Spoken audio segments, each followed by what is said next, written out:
Hello friends, welcome back to my channel math break. Uttarakhand LT maths और UPJSC lecturer की तैयारी हम कर रहे हैं। उत्तराखंड लेक्चरर की भी तैयारी कर रहे हैं। ठीक है, तो इस हम पढ़ रहे थे बायनोमियल थ्योरम। इसमें इसका सेकंड पार्ट है और या तो एक और पार्ट और आएगा, नहीं तो आज ही खत्म हो जाएगा। ठीक है, अगर हो पाए तो आज ही खत्म हो जाएगा, नहीं तो नेक्स्ट पार्ट में हम इसे खत्म कर देंगे, क्योंकि जो बेसिक था इसका वो हम पढ़ चुके हैं। बाकी आपको क्वेश्चन इसके ट्राई करने होंगे। ठीक है, और ऑब्जेक्टिव के लिए भी ऑब्जेक्टिव क्वेश्चंस भी मैं चैनल पर डाल दूंगी, पीडीएफ या फिर फोटोज़ उसकी। ठीक है, तो वहाँ से आप क्वेश्चंस की प्रैक्टिस कर सकते हो। ठीक है, देखो पहले क्वेश्चन में क्या दिया है, एक्स स्क्वायर प्लस 3x की power 4, x square plus 3/x इसकी होल पावर 4 है।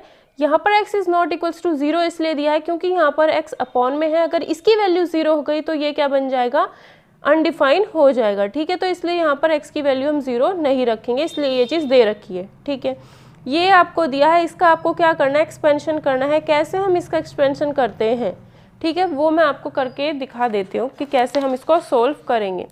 ठीक है, X square plus 3/x a plus B की पावर, छोड़ो ये भी छोड़ो, देखो हमें क्या करना होता है। सबसे पहले होता है जो पावर होती है वो 4c0 plus 4c1 4c2 4c3 plus 4c4, दोनों बराबर आ गए, बस आगे जाना ही नहीं है, 0 से स्टार्ट करके 4 तक जाना है। ठीक है, देन एक्स स्क्वायर जो फर्स्ट टर्म होगी उसकी पावर कितनी लिखेंगे, 4, फिर उसकी पावर कम करते चले जाएंगे।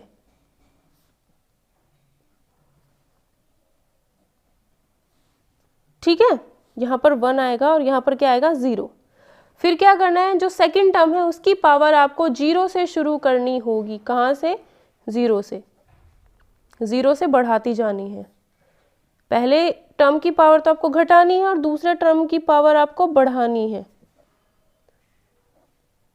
ठीक है, अब देखो यहाँ 4 था तो यहाँ भी 4 ही आएगा और ये वाली 0 आएगी। ठीक है, तो इसका मतलब आपने सही किया है, बस अब इसे आपको सॉल्व कर देना है। ठीक है, 4c0 की वैल्यू होती है 1, एक्स स्क्वायर की पावर 4 का मतलब हो गया x टू दी पावर 8, किसी की भी पावर 0 होती है यानी 1, प्लस 4c1 की वैल्यू 4 होती है, एक्स स्क्वायर की पावर 3 यानी x की पावर 6, 2 3 जा 6 होता है।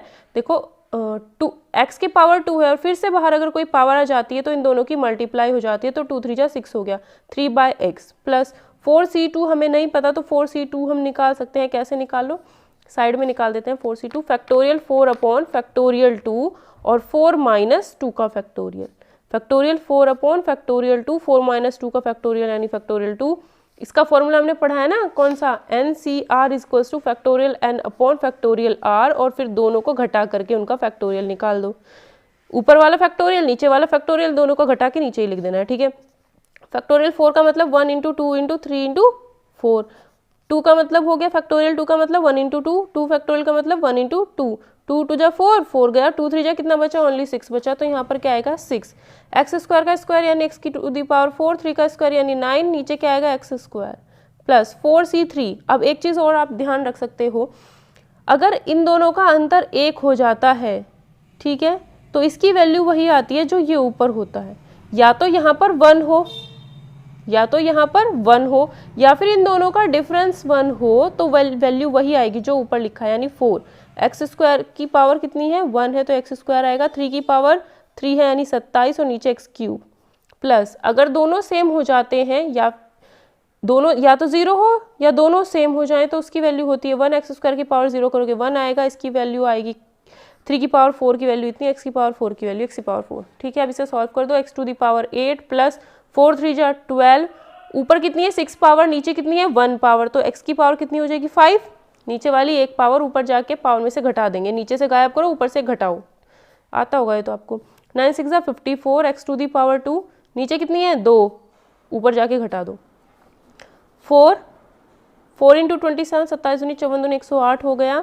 एक्स स्क्वायर ऊपर है, नीचे पावर ज़्यादा है ना, नीचे 3 है तो इसको नीचे ला के घटा दो, 1 आएगा नीचे। ठीक है, प्लस 81 की power upon X to the power 4, तो ये क्या हो गया, इसका सॉल्यूशन या एक्सपेंशन इसका हो गया।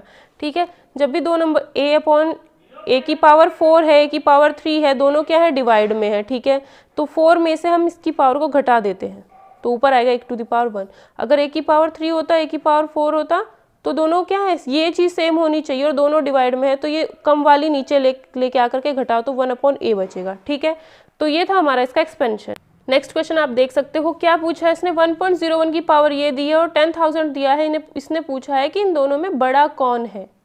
अब ये तो 10,000 है तो 10,000 ही रहेगा, बट इसकी वैल्यू क्या आएगी ये हमें निकालना है। तो हम इसमें क्या कर सकते हैं, ये थ्योरम अप्लाई कर सकते हैं, बायनोमियल थ्योरम। 1.01 को हम लिख सकते हैं 1 + 0.01, 1 + 0.01 को इसको ऐसे लिख सकते हैं। ठीक है, पावर इतनी। अब बायनोमियल अप्लाई कर दो। पहले क्या करते हैं, NC0 पावर C0।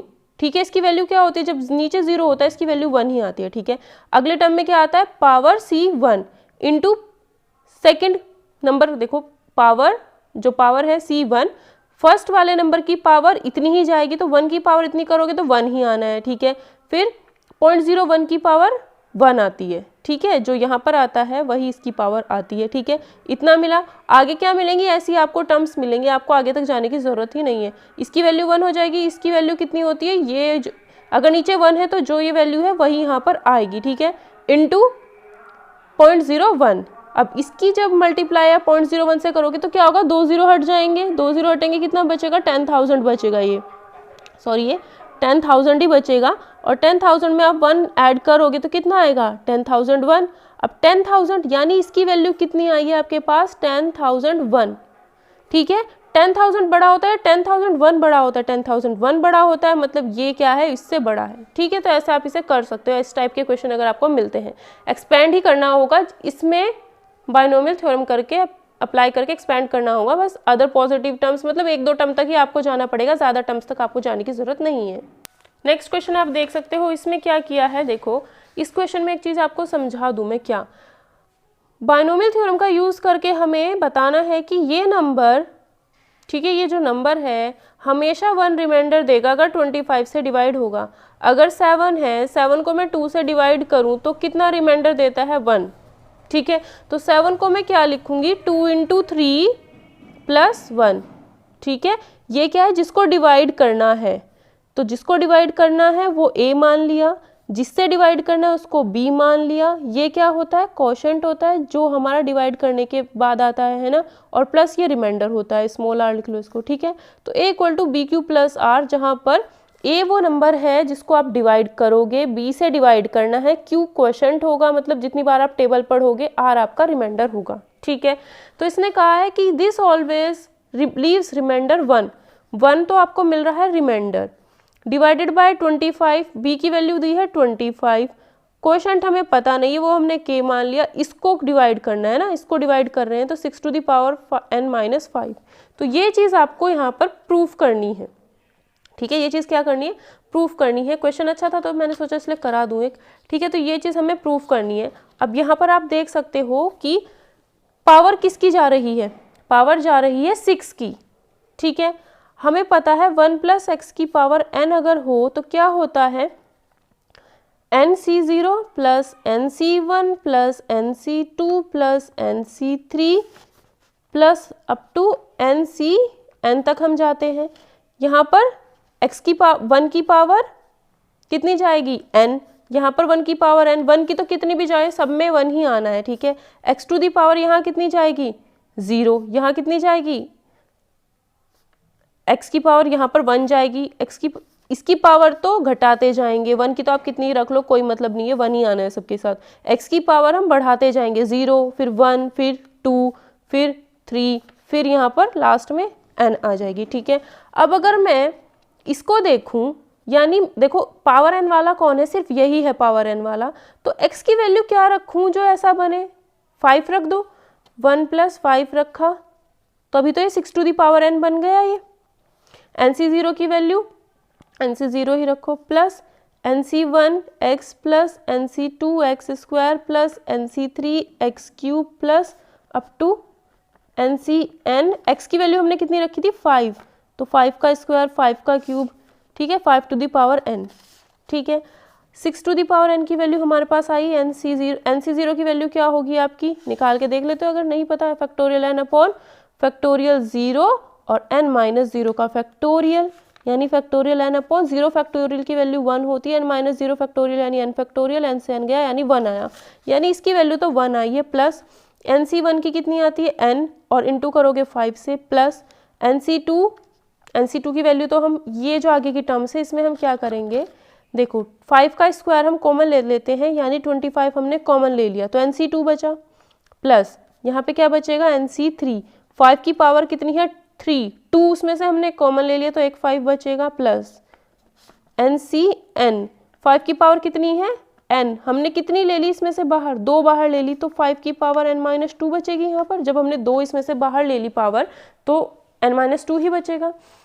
अब देखो इसे हम क्या लिखेंगे, 6 टू दी पावर n, इस टर्म को हम इधर लेते गए, इसके जैसा बनाना है ना, 6 to the power n minus 5n, तो ये 5n इधर लेके आ गए, 1 प्लस 25 और ये जो पूरी टर्म बनी है इसको मैंने मान लिया k, तो 6 to the power n minus 5n equals to 25k plus 1, तो बन गया, यानी 25 से इसको डिवाइड करने पर कोशेंट हमारा k आता है और 1 जो है हमारा रिमाइंडर बचता है, तो यही हमें प्रूफ करना था, यही हमारा प्रूफ हो गया। ठीक है, यहाँ से आपको कुछ थोड़ा सा ये चीज़ सीखने को मिली होगी। ठीक है, नेक्स्ट है आपके पास ये एक्सपेंशन ही हमें इसका करना है, 1 माइनस 2x की पावर 5 है, इसका एक्सपेंशन करना है। ठीक है, क्या है देखो मैं इसी में बता देती हूँ, ईजी है बहुत। सबसे पहले आप क्या करोगे, 5 को पकड़ोगे, 5C0 5C1 plus 5C2 plus 5C3 plus 5C4 plus 5C5 तक जाना है। फर्स्ट वाले नंबर की पावर 5 करेंगे, 1 की पावर 5, 1 की पावर 4, 1 की पावर 3 घटाते चले जाओगे 1 की पावर, माइनस 2x की पावर यहाँ पे 0 होगी, दैट मीन्स वो 1 ही आएगा, फिर सेकंड टर्म में 1, फिर 2, फिर 3, 4, 5। ठीक है, देन सॉल्व करना है, इसकी वैल्यू तो 1 ही आएगी, 5C0 की वैल्यू 1 आती है और 1 की पावर 5 भी 1 आ जाएगी। ठीक है, 5C1 की वैल्यू 1, अगर यहाँ पर 1 है तो 5 ही आएगा, ये 5, इसकी वैल्यू 1, इसकी वैल्यू कितनी आएगी माइनस 2x, 5C2 को सॉल्व करोगे तो ये लिखोगे, माइनस 2x की पावर 2 है तो ऐसे सॉल्व करना है। ठीक है, 5C3 को सॉल्व करोगे तो ये आएगा, माइनस 2x की पावर 3 को हमने एज इट इज़ लिख दिया, 5C4 को हम सॉल्व करेंगे ऐसे आएगा, इसको ऐसे लिख दिया, फिर 5C5 की वैल्यू तो 1 ही होती है, अगर ये सेम हो जाए तो 1 होता है, या 0 हो जाए तो भी 1 होता है, इसकी वैल्यू कितनी आएगी इतनी, देन इसको सॉल्व करना है, 1 प्लस 5 टू जो 10x, माइनस का 10x आएगा, यहाँ पर देखो माइनस की पावर 2 हो रही है, माइनस इंटू माइनस प्लस होता है तो ये टर्म आपकी प्लस में बनेगी, बाकी सॉल्व करना है। ठीक है, माइनस की पावर 3 है तो ये टर्म आपकी जो आएगी माइनस में आएगी, ये टर्म आपकी प्लस में आएगी क्योंकि माइनस की पावर 4 है, माइनस इंटू माइनस प्लस, फिर माइनस इंटू माइनस प्लस, तो प्लस इंटू प्लस प्लस हो जाएगा। माइनस की पावर कितनी है 5, माइनस की पावर 5 है तो क्या आएगा आंसर, माइनस में आएगा। देखो minus into minus into minus into minus, minus minus plus, minus minus plus, plus plus का आंसर प्लस आता है, लेकिन अगर हम एक और माइनस से मल्टीप्लाई कर देंगे तो प्लस माइनस माइनस होता है। ठीक है, तो ये टर्म्स आपकी किस में आ जाएंगी, ऑल्टरनेटिव साइन चलेगा इसमें, plus minus plus minus plus minus. बाकी इसे सॉल्व करना है, factorial 5 upon factorial 2 into factorial 3 कैसे सॉल्व करते हैं, factorial 5 upon factorial 2 into factorial 3, factorial 5 का मतलब हो गया ये, फैक्टोरियल 2 का मतलब हो गया 1 इंटू 2, फैक्टोरियल 3 का मतलब हो गया 1 इंटू 3, 2 इंटू 3, इससे ये गया 2 से ये गया, 5 दूनी 10 बचा, तो यहाँ क्या आएगा 10, इसकी वैल्यू 10, 2 का स्क्वायर 4, कितना हो जाएगा 40, तो इसकी वैल्यू आ जाएगी 40x स्क्वायर, ये माइनस 10x 40x स्क्वायर। ऐसे इसको बस आपको सॉल्व करना है, आपका आंसर ये आ जाएगा, बहुत ही ईजी है ये, आपका आंसर इसमें ये आ जाएगा फर्स्ट वाला, ये जो दे रखा है। ठीक है, हो जाएगा ये क्वेश्चन, बस आपको ये एक्सपेंड करना आना चाहिए। नेक्स्ट क्वेश्चन ये दे रखा है, पहले इसको सॉल्व करना है, देन आपको ये वैल्यू निकालनी है, एक्स जो भी आएगा, इसका आंसर जो भी आएगा उसमें ए की वैल्यू ये रखेंगे, बी की वैल्यू ये रख देंगे। ठीक है, तो ये हमारा निकल जाएगा क्योंकि ये बिल्कुल इसके जैसा ही है। तो a प्लस बी की पावर 4 को हम क्या लिखते थे, a प्लस बी की पावर 4 का फॉर्मूला हमें याद है क्या, हमें उसमें पता था कि 1 4 6 4 1, मुझे तो ये चीज़ याद थी, अगर नहीं याद है तो NC0 NC1 NC2 ऐसे करके करेंगे, 4C0 4C1 4C2 4C3 4C4, अगर ये चीज़ याद है 4 के लिए तो और बढ़िया है, 1 4 6 4 1। ठीक है, 1 4 6 4 1 हमें याद है, तो a की पावर तो 4 जाएगी, a की पावर कितनी जाएगी 4, a की पावर 3, a की पावर 2, a की पावर 1 और a की पावर 0 यानी 1, b की पावर 0 यानी 1, b की पावर 1, फिर b की पावर 2, b की पावर 3 और b की पावर 4, तो ये फॉर्मूला बन गया। इसी तरीके से a माइनस बी की पावर 4 का बनेगा, इसमें क्या होगा, यहाँ पर माइनस आ जाएगा, प्लस माइनस प्लस, फिर यहाँ पर माइनस आ जाएगा। ठीक है, ऑल्टरनेटिव साइन के साथ चलेंगे तो दो फॉर्मूले बनेंगे, इसमें से इसको घटाना है तो इस पूरे में से इस पूरे को घटा देंगे, ये हमने लिखा देन ये किया, माइनस से इसके साथ सबके साइन पलट जाएंगे, साइन जैसे ही पलटेंगे तो ये प्लस का ये माइनस का, ये प्लस का ये माइनस का, वो लिखा। ठीक है, a की पावर 4 से a की पावर 4 चला गया, अपोजिट साइन के थे, b की पावर 4 से b की पावर 4 चला गया, a स्क्वायर b स्क्वायर वाली टर्म भी कैंसिल हो गई, हमारे पास ये 4 टर्म बची, ये भी बचा है। ठीक है, 1 2 3 4 टर्म बची, हमने इसको सॉल्व किया, ये ऐड कर दिया। देखो a क्यूब b वाले में ही ऐड हुआ है, a b क्यूब वाला a b क्यूब में ही ऐड हुआ है, तो ये 8 + 8 वाला आ गया। ठीक है, अब यहाँ पर क्या करना है, a की वैल्यू √3 रखनी है, b की वैल्यू √2 रखनी है, ये सब छोटी छोटी चीज़ें, मतलब सिर्फ सॉल्व करना है। अलजेब्रा जिसको आती होगी, क्लास 8 तक की अलजेब्रा जिसको आती होगी वो इजीली कर लेगा ये सॉल्व। ठीक है, a क्यूब b वाला तो a क्यूब b में ही ऐड होता है, और a b क्यूब वाला a b क्यूब वाले में ही ऐड होगा, तो इसको इसमें ऐड करके लिखा, इसको इसमें ऐड करके लिख दिया। ठीक है, अब a की जगह √3 रख दिया, b की जगह √2 रखा, तो ये बना 8 √3 का क्यूब √2 + 8 √3 √2 का क्यूब। ठीक है, अब √3 की पावर अगर 3 करते हो तो इसका मतलब क्या हुआ, √3 को हम कितने टाइम्स मल्टीप्लाई करेंगे, 3 बार गुणा करेंगे। √3 × √3 क्या होता है 3, और फिर पीछे क्या है, एक √3 है, तो इसको ऐसे लिख दिया।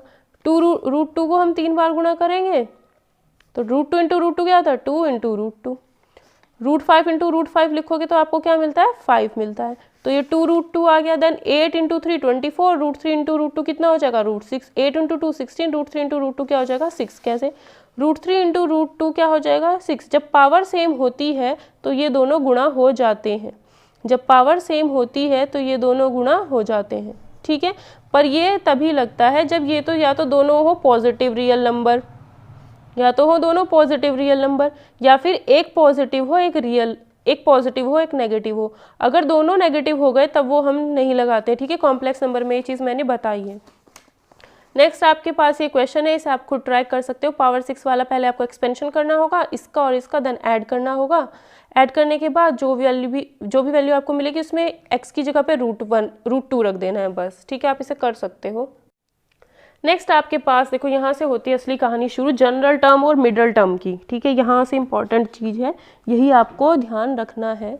देखो फर्स्ट टर्म हमारी क्या होती है, किसी भी एक्सपेंशन में NC0 NC1 रखते हैं, फिर NC2, तो फर्स्ट टर्म में NC0 आता है, और जो इसका एक्सपेंशन करेंगे तो जो पहली टर्म होती है उसकी पावर n जाती है, और ये पावर फिर घटती चली जाती है। तो सेकंड टर्म में क्या आ जाएगी, 1 कम, थर्ड टर्म में क्या हो जाती है 2 कम, और जो b सेकंड टर्म होती है यहाँ पर 0 होती है, सेकंड टर्म में 1 पावर बढ़ती है, अगली टर्म में 1 पावर और बढ़ा देते हैं तो 2 हो जाती है। ठीक है, 0 1 2, ये चीज़ समझ में आई इतनी।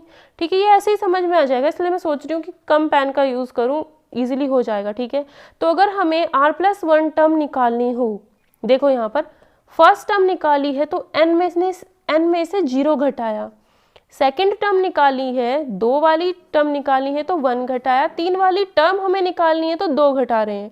तो अगर हमें r+1 मतलब जितनी, अगर आपको 5वीं टर्म चाहिए तो यहाँ पर आप 4 घटाओगे, यानी r+1 वाली टर्म आपको चाहिए तो आपको r घटाना होगा, इससे 1 कम लेना है इधर, इससे 1 कम इधर, तो यहाँ पर 1 ज़्यादा है, यहाँ पर 1 कम हो गया। ठीक है, तो अगर आपको r+1 टर्म, तो r+1 टर्म को हम क्या लिखते हैं tr+1, इसका मतलब है r+1 वाली टर्म। ठीक है, NCR n-r b⁴r, ये चीज़ आपको समझ आ गई होगी। यहाँ तीसरी टर्म निकालना है तो हमें 2 घटाना होगा। ठीक है, तो ऐसे हम कोई भी टर्म निकाल सकते हैं। ठीक है, इतनी चीज़ आपको समझ आ गई। अगर आपसे कहता है कि किसी भी एक्सपेंशन में 5th टर्म निकालो और टोटल टर्म उसमें 50 है, टोटल टर्म 50 है, तो n की वैल्यू 50 हो गई। 5th टर्म निकालनी, अगर 5वीं टर्म निकालनी है, मतलब r+1 की वैल्यू 5 है तो r की कितनी आएगी 4 आएगी, r यहाँ पर रखोगे 4। ठीक है, अब देखो मिडल टर्म, मिडल टर्म हम कैसे निकालते हैं। मिडल टर्म का मतलब हो गया बीच वाली टर्म। अगर आपके पास कोई एक्सपेंशन है, ठीक है, जैसे अभी हमने कौन सा, जैसे ये हमने एक्सपेंशन किया था a + b⁴ का एक्सपेंशन किया था, कितनी टर्म्स थी इसमें हमारे पास 5 टर्म थी, 1 2 3 4 और b⁴ 5 टर्म थी। ठीक है, तो अगर हमारे पास पावर 4 देगा वो, तो एक ज़्यादा टर्म होती है हमारे पास, एक्सपेंशन में तो एक ज़्यादा ही टर्म आती है, तो यानी यहाँ पर कितनी टर्म आई है 5, तो बीच वाली कौन सी होगी, सबसे बीच, 2 इधर के छोड़ दो, 2 इधर के छोड़ दो, तो बीच वाली टर्म ये हो जाएगी मिडल टर्म। तो 5 थी, इसमें तो हमने निकाल लिया। अगर आपको दे दे 25-30 टर्म है तो ऐसे एक्सपेंशन में करके तो हम निकालेंगे नहीं, तब हम मिडल टर्म कैसे निकालेंगे। एक चीज़ आपने यहाँ से समझी होगी कि अगर n की वैल्यू 4 रखते हैं, मतलब इवन रखते हैं, तो टर्म्स कितनी मिलेंगी, 5 मिलेंगी। और 5 में तो हम आसानी से ढूंढ सकते हैं, मतलब ऑड मिलेगी, और ऑड में हम बता सकते हैं कि बीच वाली टर्म कौन सी होगी। अगर 11 टर्म है तो आप बता दोगे कि भाई छठवीं टर्म जो होगी वो कैसी होगी, बीच में होगी। अगर मैं 5 टर्म कहूँ तो तीसरी टर्म बीच की होगी। अगर मैं 7 कहूँ तो कौन सी टर्म बीच की होगी, चौथी टर्म आपकी बीच की हो जाएगी, है ना। तो अगर ऑड टर्म्स हमें पता हो, n की वैल्यू इवन होगी, जो पावर होगी वो इवन होगी, एक्सपेंशन में जो पावर होगी वो इवन होगी, तो उसकी number of terms in expansion odd मिलेगा आपको। ऑड का मिडल निकालने के लिए आपको क्या करना होगा, ये जो आया है इसमें एक जोड़ दो और 2 से डिवाइड कर दो, एक जोड़ो और 2 से डिवाइड कर दो, या फिर आप n/2 + 1 करो। इसे याद रखने की ज़रूरत भी नहीं है, आपको पता है। अगर ये आया आपका 4, ठीक है, तो एक्सपेंशन में टर्म्स होंगी 5 होंगी, तो 5 में एक जोड़ो, कितना है 5 होंगी, तो उसमें बीच वाली टर्म थर्ड होगी। थर्ड हम कैसे निकालेंगे, 5 में एक जोड़ो और आधा कर दो, तो कितना आ जाएगा 6/2 3। तो थर्ड टर्म आपकी क्या हो जाएगी, ऑड हो जाएगी। जैसे ये है 8 है, मिडल टर्म निकालनी है, ठीक है, तो 8 है तो इसमें नंबर एक्सपेंशन में कितनी टर्म्स होंगी, 9 का आधा क्या होगा 4.5, लेकिन 0.5 तो हमें पॉइंट में तो हमें चलना ही नहीं है, तो इसमें एक जोड़ा आधा कर दिया, कितना आ गया 10/2 यानी 5। मैंने कुछ याद नहीं किया, 10/2 यानी 5। तो 5वीं टर्म जो होगी वो आधी टर्म हो जाएगी, वो बीच वाली टर्म हो जाएगी, ठीक है। लेकिन अगर n की वैल्यू आपको 3 दे दी जाए, और दी जाए, अगर ये 3 है तो n+1 इवन आ जाएगा। अब 4 में मैं कहूँ 1 2 3 4, बीच वाली टर्म कौन सी है, तो बीच वाली टर्म्स यहाँ पर 2 आ जाएंगी। कितनी आएंगी, 2। एक इधर से छोड़ो, एक इधर से, बीच में कितनी आएंगी, 2, ठीक है। तो ये 2 टर्म हम कैसे निकालेंगे, देखो क्या करना है, n+1 क्या आएगा, इवन, ठीक है। तो एक बार तो n+1 का आधा कर दो, ठीक है, जो वैल्यू मिलेगी वो आपकी ये वाली टर्म हो जाएगी।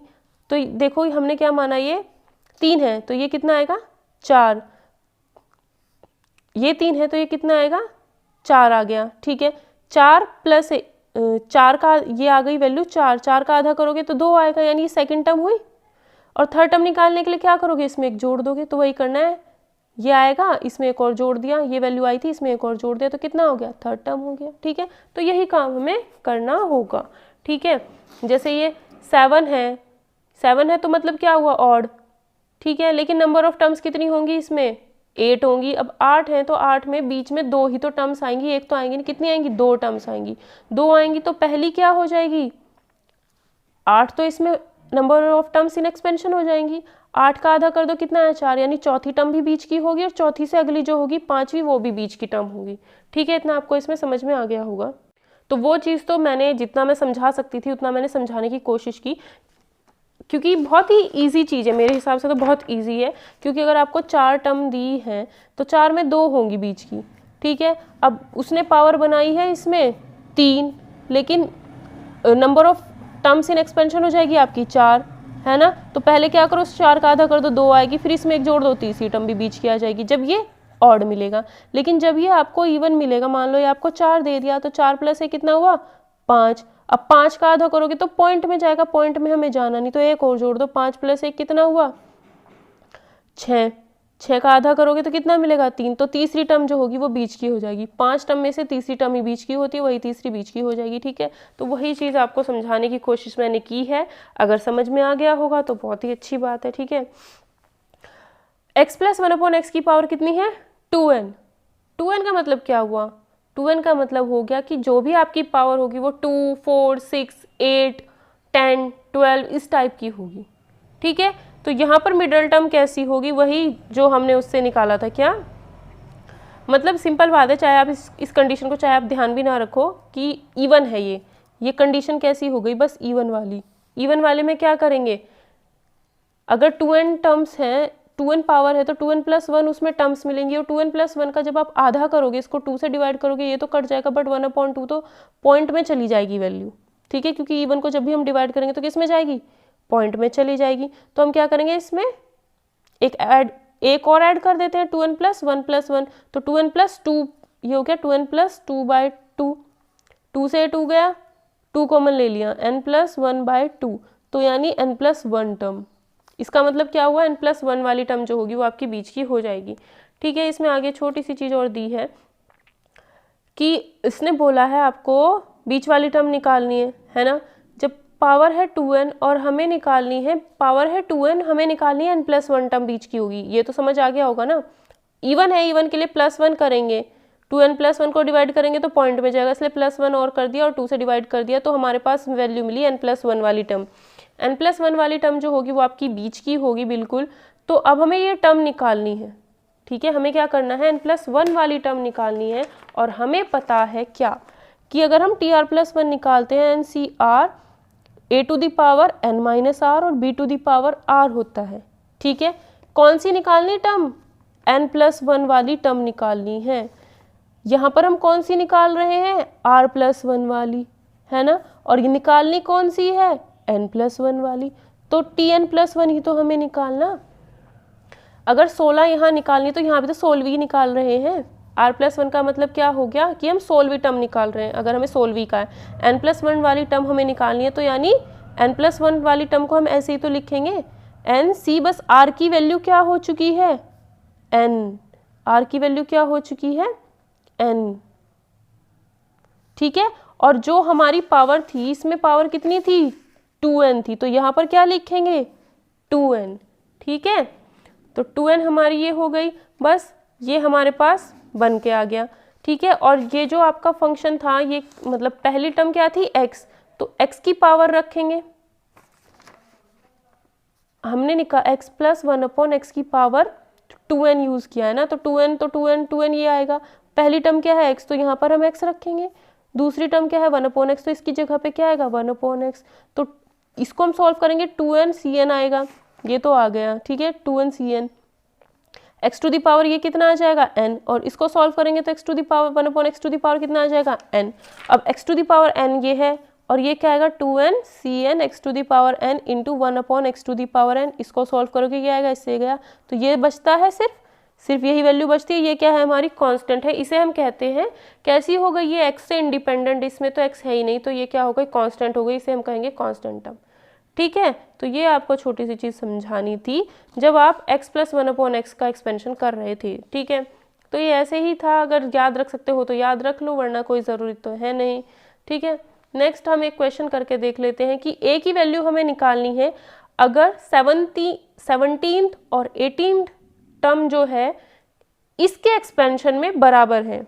किसके एक्सपेंशन में, इसके एक्सपेंशन में अगर बराबर है, तो हमें 17th और 18th टर्म निकालनी है। t17 निकालना है, मतलब tr plus 1 NCr a to the power n minus r b to the power r। 17th term निकालनी है, तो r प्लस 1 हम किसको मानेंगे, 17 को ही तो मानते हैं। तो r प्लस 1 की वैल्यू, r की वैल्यू कितनी आएगी यहाँ से, 16, तो यहाँ पर क्या रखोगे r की जगह, 16, और n की वैल्यू तो ये पूरी पावर होती है ना 50, तो ये रखेंगे 50, c 16 निकाल रहे हैं, t 17, लेकिन इधर तो एक कम जाता है, a टू दी पावर, एक की जगह यहाँ पे क्या है 2, पहला नंबर क्या है 2, तो a की जगह पे क्या आएगा 2, 2 की पावर कितना आएगा 50 माइनस 16। b की वैल्यू क्या है a, b की वैल्यू है a, यहाँ पे क्या आएगा 16, तो पहली टर्म t17 आपको ये मिल गई। ठीक है, इसी तरीके से हम t18 निकालेंगे। t18 का मतलब हो गया tr प्लस 1, r की जगह पे आप क्या रखोगे 17, 18 को लिखना है r प्लस 1। ठीक है, तो r की वैल्यू 17 आएगी, 17, 50 c 17 लिखेंगे, ये फॉर्मूला लगाना है, 50 c 17, पहला नंबर आपका 2 है, 50 माइनस 17, दूसरा नंबर आपका क्या है a की वैल्यू कितनी आएगी यहाँ पे 17, तो ये रख दिया। ठीक है, ये चीज़ आपके पास बन के आई, 50 में 17 गए थे, 30 आ गए, a की पावर 17, ये दोनों आ गए। ठीक है, अब ये टर्म और ये टर्म क्या है बराबर, 17 और 18 क्या है बराबर है दोनों। ठीक है, दोनों क्या है बराबर, दोनों को हमने बराबर रखा। 50 c 16, 2 to the power 34, 50 c 17 नीचे आ जाएगा, ये 2 टू द पावर 33 भी नीचे आ गया। ठीक है, a टू द पावर 17 इधर है, a टू द पावर 16 को हम नीचे लेते गए। अब 16 नीचे पावर कम है, ऊपर ज़्यादा, तो ये 16 घट जाएगा, a बचेगा यहाँ पर।